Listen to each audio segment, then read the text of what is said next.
10 kaalaman upang maiwasan ng rabies. Number 1, pabakunahan ang iyong alagang aso at pusa taon-taon upang ang rabies ay maiwasan. Number 2, alagaan na mabuti ang inyong aso at pusa na may maayos sa tirahan. Bigyan po sila ng sapat na malinis na pagkain at tubig.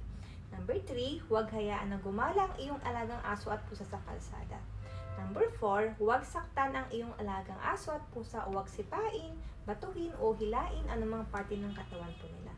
Number 5, huwag lumapit sa mga aso at pusa na gumagala sa kalye. Huwag din gambalain ang iyong alagang aso at pusa habang tulog po sila, kumakain o nagpapadede ng kanilang mga anak. Number 6, hugasan agad ang sugat mula sa kagat ng aso at pusa ng sabon sa dumadaloy na tubig.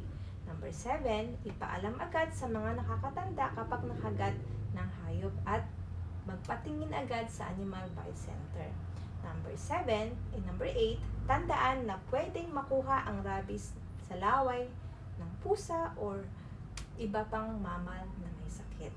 Number 9, 100% nakakamatay ang rabies kung hindi maagapan. Siguraduhin kung makumpleto ang bakuna kapag ikaw ay nakagat. Number 10, huwag pupunta sa mga albularyo at tandok upang magpagamot ng